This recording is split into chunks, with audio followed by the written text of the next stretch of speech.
Stabilization wedges by Alexys, Collin, and Kalilah.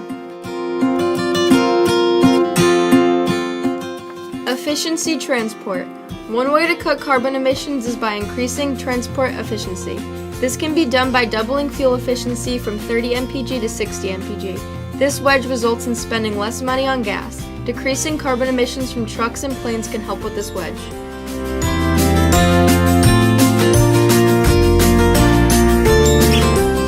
Conservation transport. Another inexpensive way to reduce carbon emissions is to conserve transportation-wise. This wedge is done by decreasing the number of miles traveled in cars by half. Since less miles are traveling, there will be less cars on the road. With this, public transportation should increase.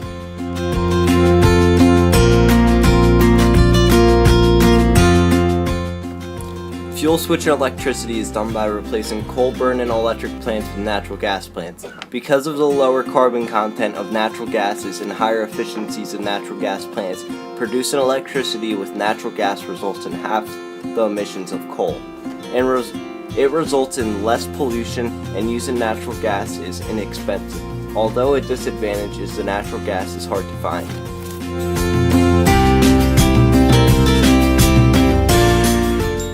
Nuclear electricity is another way to cut carbon emissions. This is done by replacing coal and burning electric plants with nuclear plants. Nuclear fission produces no carbon dioxide, and adding nuclear electric plants would cut emissions by one whole wedge if coal plants were replaced. Nuclear fission power generates fuel for nuclear weapons as well, and it is long-lasting.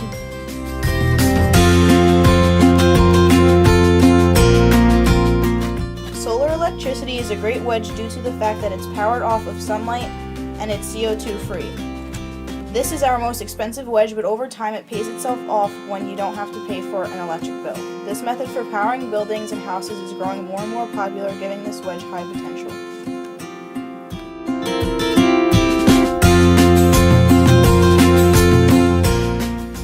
Wind hydrogen is one of the most innovative ideas for cutting CO2 emissions. This is done by making a wind turbine such as a windmill to produce hydrogen. If this wedge is put into play, it will be one of the most highly efficient ways to power your home and car due to the fact that it's not very expensive to transport.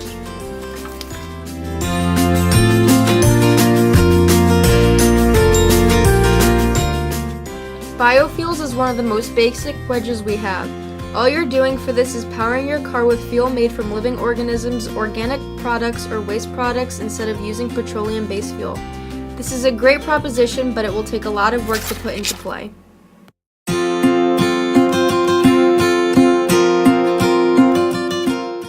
For our last wedge, we have forest storage. This one is done just simply by planting trees. The reason this is a great wedge is because it helps many ways, such as stabilizing our climate, it cleans the air, and it helps filter our water. Deforestation adds 1 to 2 billion tons of CO2 to the atmosphere. This is a great proposition because it saves the environment and it makes living conditions better for all living things.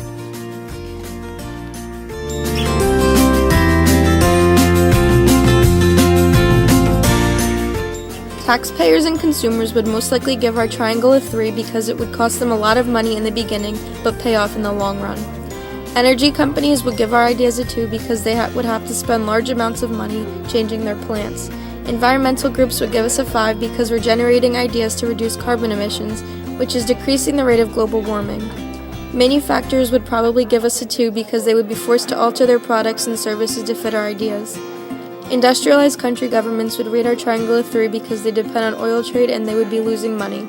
They would also most likely have to help fund the projects.